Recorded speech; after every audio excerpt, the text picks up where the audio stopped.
Cette émission vous est présentée par la Capitale Assurance Générale. Vos fabricants de motoneige, Skidoo, BRP et Yamaha. Et par Choco. Cette semaine, je vous amène visiter ma région natale, le Saguenay. On rencontre Denis Simard aussi, qui est un des directeurs du club ici même. C'est ma région natale, c'est extraordinaire, je suis super excité. On va aller voir, bon, on va manger du fromage, on va aussi aller voir une super de belle vue, on va voir des avions aussi, on va voir aussi un barrage, ça va être malade. J'ai même amené mes chums. Salut les gars! Hey! Je sais même pas c'est qui. OK, bonne émission. Ah ouais, pactez-vous!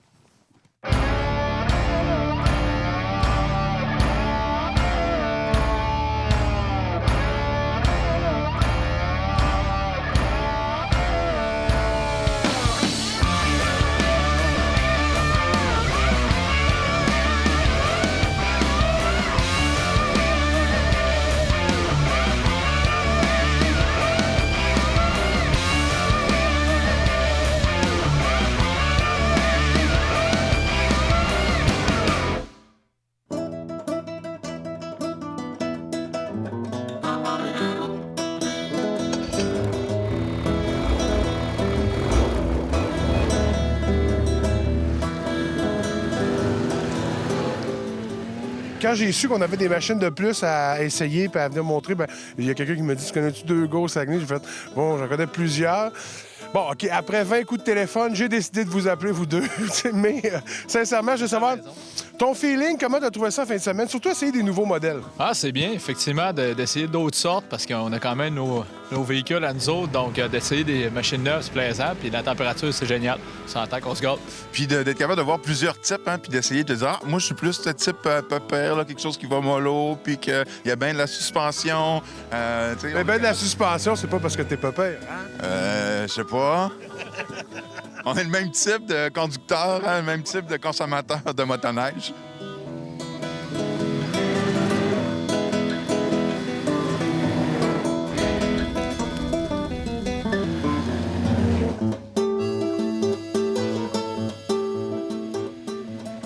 Vous avez rencontré Ken. Vous savez, c'est qui Ken? C'est l'espèce de gros grognon qui est toujours en train de chialer. Oui. Comment vous l'avez trouvé? Ah, il est sympathique, vraiment. Il connaît beaucoup il connaît ses affaires, vraiment. Puis il donne des bons conseils. C'est comme être capable de virer rapidement en mettant ton poids, contre-braquage. Moi, j'ai appris plein de techniques vraiment intéressantes. Hey, les gars, pourquoi qu'on devrait venir faire de la motoneige au Saguenay? Mais écoute, je pense qu'avec la température qu'on a là, c'est dur à battre. On s'entend que les conditions de sentier sont écœurantes. Puis de toute manière, c'est un beau coin de pays. Puis écoute, on est là, moi puis d'autres. Fait que déjà là, ça vaut la peine d'être là. Et c'est un royaume géant? Le Saguenay, c'est géant? Je suis plus porte-parole. J'ai jamais été porte-parole.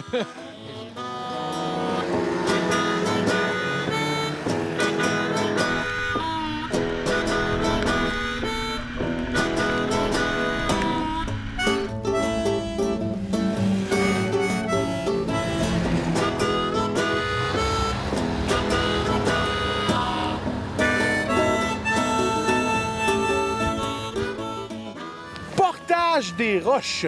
Portage des Roches, c'est un barrage ici qui retient la rivière Chicoutimi.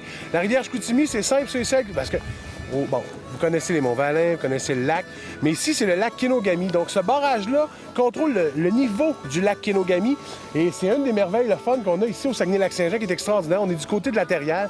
C'est vraiment joli, c'est vraiment beau. Et à l'année, on peut passer dessus et avoir bien du fun. Fait que, Portage des Roches, mettez ça dans votre agenda. Bon. On va y aller parce qu'il fait frais. Qui c'est qui a porté un séchoir? C'est quelqu'un qui a amené un séchoir? Cette semaine, Marc-André, on va parler hors-piste. Parce que le hors-piste est de plus en plus populaire au Québec. On a quand même des endroits extraordinaires où on peut s'amuser. Mais la Fédération a décidé de s'impliquer un peu pour peut-être donner des balises ou pour ce sport. Exactement. Nous, au niveau du Congrès, on est revenu avec un sujet qui était sérieux, qui était les hors-pistes. On sait que c'est 60 de la production de nos fabricants, de BRP, de Polaris et de tous les autres, qui vont fabriquer 60 de leur motoneige, c'est du hors-piste. Donc, l'hors-piste nous fait mal aussi un peu parce que c'est aussi relié au droit de passage. Les gens qui se promènent en dehors des pistes, bien, ils risquent de mettre en péril nos droits de passage. Alors, nous, on a décidé de voir comment est-ce qu'on pouvait organiser tout ça, orienter tout ça à l'intérieur de la fédération. Alors, on a fait un comité et puis on a fait un projet pilote. Le projet pilote a lieu en ce moment dans les Chic-Chocs, qui est l'endroit idéal pour faire du hors-piste. Et on va établir une stratégie, comment le déployer à la grandeur du Québec, parce qu'on a beaucoup d'espace pour se promener au Québec en hors-piste.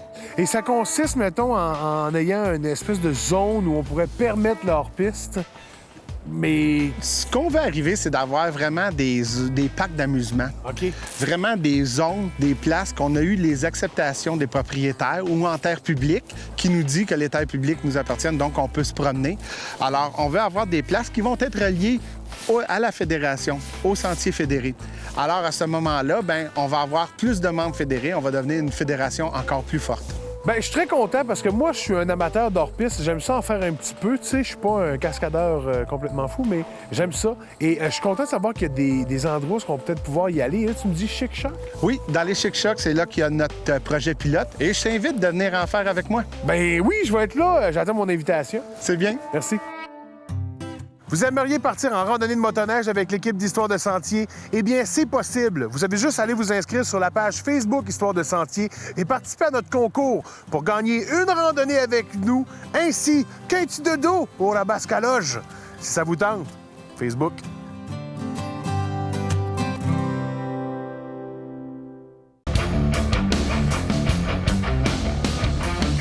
Cette semaine, on a eu la chance d'essayer le Apex de Yamaha, qui est un bijou extraordinaire, qui est super le fun à conduire en sentier. C'est vraiment une bête. C'est le cheval de bataille de Yamaha depuis plusieurs années. C'est le véhicule qui a un peu suivi la révolution des produits Yamaha, des motoneiges Yamaha, faisant suite au RX1 qui était l'avènement du nouveau moteur 4 temps dans le nouveau châssis, nouveau genre de Yamaha. Maintenant, on a le Apex qui est, comme on a dit, là, c'est la motoneige chez Yamaha, la motoneige de sentier. Le Apex, le modèle qu'on a ici, c'est le SE, donc le modèle de sentier. Et le E doit vouloir dire tout équipé, puisque, évidemment, on a l'équipement, tout l'équipement qu'on retrouve normalement sur une motoneige. Mais en plus... Nouveauté! Là, ben on est déjà rendu à la 3e année environ. Okay. Là. 3 ans au moins que ça a été dévoilé. Le Power Steering, ou la direction électronique assistée. Très facile à conduire, très facile à manier. Oui. C'est sûr que la direction assistée, on s'en ressent plus à basse vitesse. Évidemment, pour nous aider plus dans les petits sentiers tortueux comme on a en arrière. Mais sans ça, écoute, on en a parlé plus tôt cette saison, Yamaha et le son des moteurs. Oui. Celui-ci, c'est vraiment, depuis l'avènement du RX1, qui était le double exhaust en arrière, qui venait un peu chaud. Là, on a eu le Apex, que maintenant, là, les gens aiment ça parce que c'est comme une chanson. Justement, c'est quoi le moteur? Bien, évidemment, bon, depuis plusieurs années, Yamaha, les fameux moteurs Genesis, 4 temps. On n'a pas le nombre de HP puisque Yamaha les révèle jamais vraiment. Mais bon, on parle d'environ 140 HP, là, tout dépendant. Et, soit dit en passant, c'est un moteur qui est très facile à modifier. Pour les gens qui cherchent dans ce style de motoneige-là, c'est vraiment une très bonne base de moteur. On le sait, Yamaha est une compagnie de moteurs à la base. Donc, de ce côté-là, on a motorisation parfaite. Alors, Ken, Yamaha Apex, c'est l'ultime motoneige pour les sentiers, pour avoir du plaisir, pour s'amuser. C'est vraiment magique. Ça a été le cheval de bataille pendant plusieurs années chez Yamaha. Plus de 10 ans avec le Apex. On a peut-être des rumeurs qu'il va y avoir quelque chose de nouveau l'année prochaine. On ne sait pas si l'Apex va être revampé, rechangé, changé complètement. On le sait pas. La seule chose qu'on veut, c'est garder le moteur et le son. Et le son. Et parlant de son, on va écouter le son. Vas-y.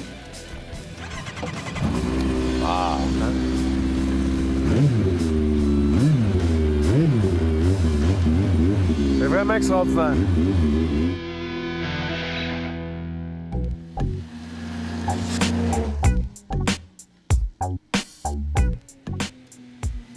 Je suis content de vous avoir fait découvrir le Saguenay aujourd'hui. À chaque fois que c'est le temps des fêtes, j'en profite pour venir profiter des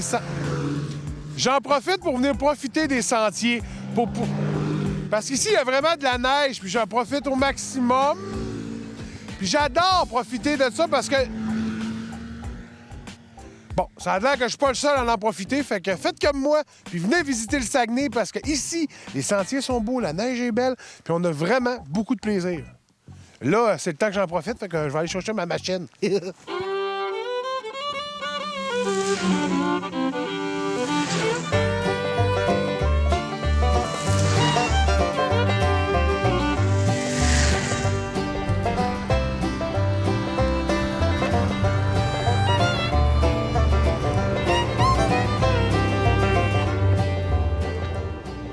Denis Simard. Bonjour, Denis. Salut, enchanté. Bienvenue dans la région. Ben, merci bien. Denis, c'est un des directeurs généraux, si on peut dire, du club ici. Moi, je suis directeur du secteur La Terrière, qui comprend le parc, une partie de la baie, une partie de Chicoutimi. Ça consiste en quoi, en fait, la job d'un directeur d'un club de motoneige? Un dirigeant de club de motoneige, c'est comme un dirigeant de compagnie. Ça planifie, s'organise, ça contrôle. Ça a des relations avec les propriétaires de terrain, ça a des relations avec le ministère des Transports, la ville de Saguenay, etc. Donc, vous faites un peu le pont entre les membres du club et aussi les dirigeants, finalement. Exactement ça. Moi, je suis vendu au Saguenay-Lac-Saint-Jean parce que je viens d'ici, un petit gars d'Arvida. Salut les gens d'Arvida. Mais des fois, on parle beaucoup des Monts-Valin, on parle beaucoup du lac, faire le tour du lac. Mais là, Saguenay, il y a des choses à voir aussi, tu sais. Bien sûr. Le Saguenay, c'est un fjord. Hein? Ça fait que si par la porte d'entrée, c'est le parc des Laurentides, la motoneige. Et puis, rendu ici, tu peux ou aller vers le lac ou descendre vers le Saguenay. OK. En même temps, tu peux traverser sur les Monts-Valin. Et aussi, tu descends vers le sud du Saguenay. Là, tu as des vues magnifiques. Tu as des montagnes dans le coin de l'Anse-Saint-Jean, Saint-Félix, Dotis, etc.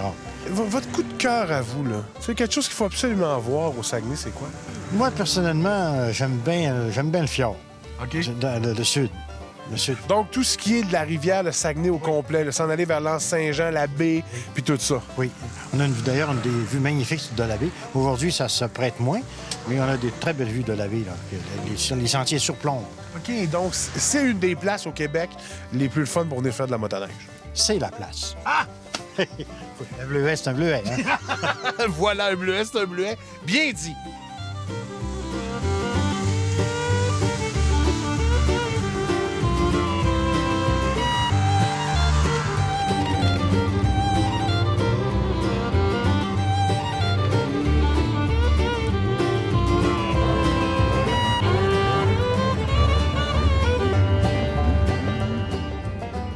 Alors, c'est la tempête du siècle. On est à l'entrée du parc des Laurentides. En fait, le parc des Laurentides est juste là-bas. On va manger chez Manon. Non, je sais pas si le propriétaire, c'est Manon, mais il paraît que Manon est là puis qu'elle est bien trippante. Puis là, ben écoute, c'est la tempête de neige totale, mais les pistes sont super le fun. La visibilité est bizarre, mais c'est cool au bout. Youhou!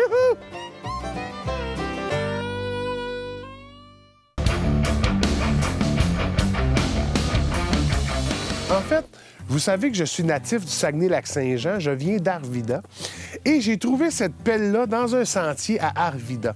Et une pelle extraordinaire. Je l'ai trouvée vraiment... je faisais de la motoneige pendant le temps des fêtes. Je suis arrivé, j'ai fait une pelle, ah ouais, donc, je me suis trouvé une pelle, c'est bien cool, tu sais.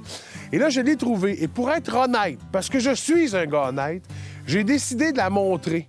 Ceux et celles qui reconnaissent leur pelle, écrivez-moi sur le Facebook Histoire de Sentier.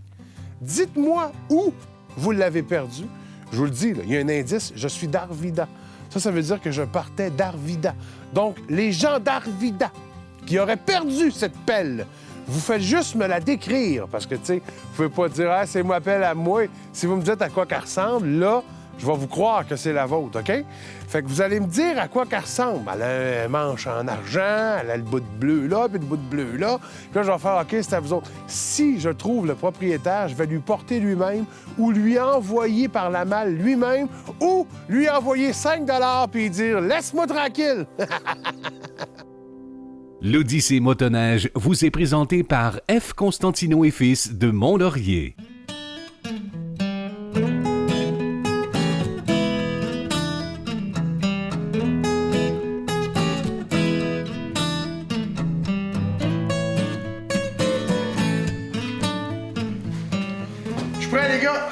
quel accueil extraordinaire au gîte de la Rivière-Perdue. D'ailleurs, je salue Simon, le propriétaire, qui a vraiment été super gentil.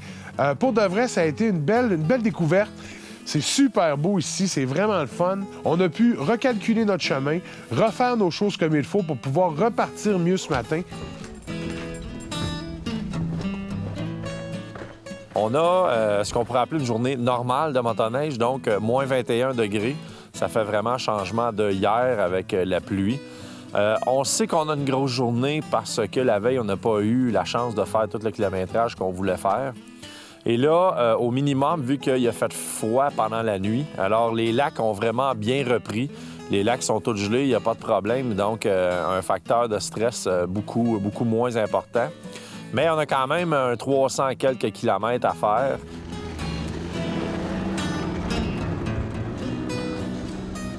Donc, dans le début de la journée, on a traversé pas mal nos derniers lacs. Évidemment, avec la pluie de la veille, et là, ça a gelé dur. On a une problématique de plus, c'est-à-dire que là, les lacs sont vraiment sur la glace vive. Pour l'instant, les lacs sont finis. Youhou! Mais c'était aujourd'hui qu'on devait traverser les lacs, parce que c'est vraiment gelé, c'est très solide aujourd'hui. C'est sécuritaire. Sécuritaire!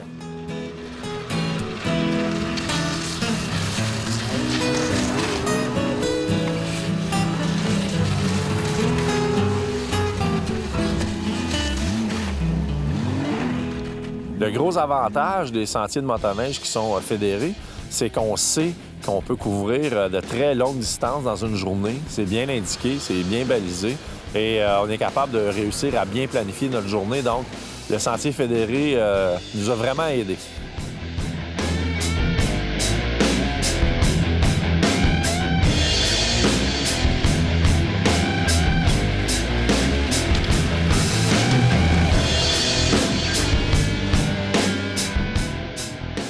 Duhamel, c'est un peu spécial parce que on le sait qu'il y a beaucoup de chevreuils dans ce coin-là et il y a un restaurant qui s'appelle le Rendez-vous du chevreuil. C'est vraiment reconnu pour les motoneigistes, les quadistes et même les gens vont en auto pour aller voir les chevreuils. Ils se nourrissent juste là en arrière. Puis c'était vraiment le fun parce que c'était un peu un incontournable et c'était sur notre chemin, en fait pas très loin de notre chemin. Ça vaut vraiment la peine. Si vous passez dans le coin de Duhamel, allez faire un tour, même si vous n'avez pas la chance d'être en quad ou en motoneige, là, allez faire un tour en auto, là, c'est assez impressionnant.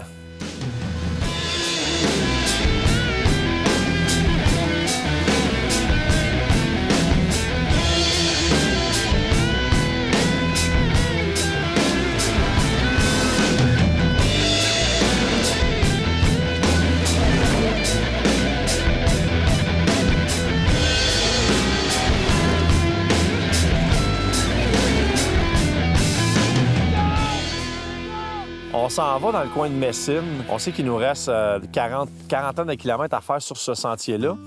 Et dans le coin de Gracefield, malheureusement, on était sur le sentier le soir.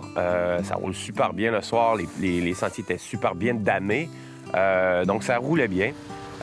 Et puis, quand on arrive dans les villages, on a des stops et tout ça, on repart. Et puis, quand on est reparti, j'étais en avant de Ken. Et puis là, j'ai regardé et Ken ne me suivait pas. Patrick, qui est guide en avant avec le GPS, il part le stop. Il a malheureusement effrayé un chevreuil qui était juste sur le bord du sentier. Je l'ai malheureusement frappé. Par contre, ce que j'ai fait, j'ai resté en ligne droite. J'ai pas essayé de l'éviter. On roulait quand même 60 km/h environ. Donc, il a vraiment tout défait le devant de la motoneige. J'ai freiné tranquillement, resté en ligne droite dans le sentier. Là, on va aller au village juste à côté, aller voir qu'est-ce qu'on doit faire avec le chevreuil parce que c'est quand même de la bonne viande. C'est sûr que c'est pas mal la dernière affaire qu'on veut de frapper quelque chose en motoneige. On est vraiment vulnérable. C'est des choses qui arrivent, mais notre ami Ken a été vraiment, vraiment chanceux. J'en ai vu souvent de très près, mais jamais aussi près que celui-là. Et là, nous, on s'est occupé de prendre la motoneige, remorquer la motoneige jusqu'au garage parce qu'évidemment, on ne pouvait pas continuer. Là, on n'avait plus de tableau de bord, plus rien. La motoneige ne démarrait plus. On a amené ça jusqu'à la station-service. Et là, on a commencé à faire des appels avec les gens de Constantino pour essayer de voir comment on peut continuer à procéder dans notre odyssée de motoneige.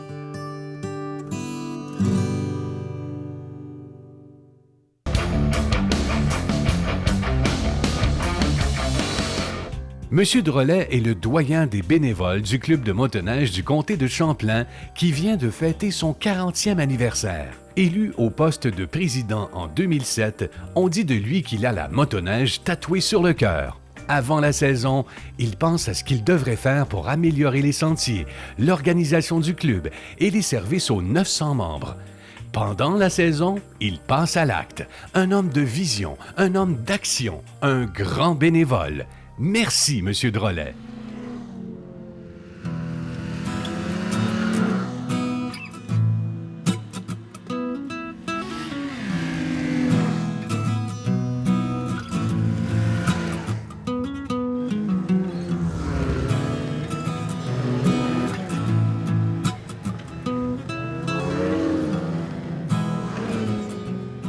Les gars, juste une dernière question comme ça. C'est comment avoir un ami qui anime un show de motoneige?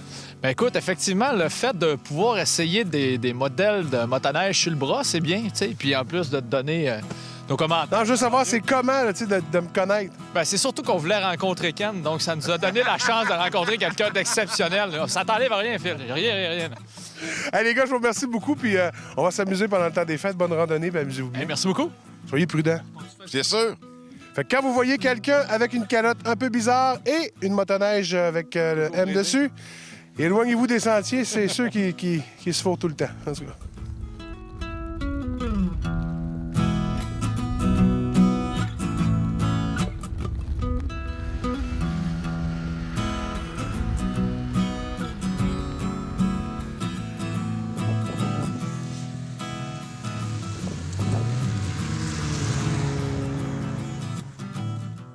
Merci beaucoup d'avoir été à l'écoute. J'espère que vous avez adoré votre voyage au Saguenay. La tempête se lève. Nous, on rentre à l'hôtel. On a eu beaucoup de plaisir. Merci beaucoup. Et la semaine prochaine, encore de la motoneige. Cette émission vous a été présentée par la Capitale Assurance Générale, vos fabricants de motoneige Ski-Doo, BRP et Yamaha, et par Choco, fabricant des vêtements Ice Rock.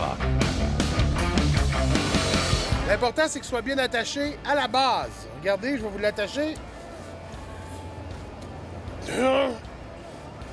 Ben, le manteau est trop gros. Ça fait pas le tour. On se fait déjà des câlins ensemble. Regardez les gars ce qu'ils font. Ils se donnent des petits becs, des petits je t'aime. Et ça s'est super bien fait parce que le fond... Oh mon Dieu. Un renard. Regardez tout le monde, c'est un renard. Je peux pas croire qu'un renard s'approche aussi proche que moi. Bonjour, renard. Oh mon Dieu. Affectueux, renard. Qu'est-ce que tu fais, renard? Oh mon Dieu, qu'est-ce que tu fais? Non, renard. Pas tes griffes dans mon manteau Ice Rock. Oh non, renard. Oh non, petit renard. Jamais. Fais attention, renard, tu vas tomber dans le sport. Allez, petit renard, va! Va chasser, petit renard! Et ça traverse super bien.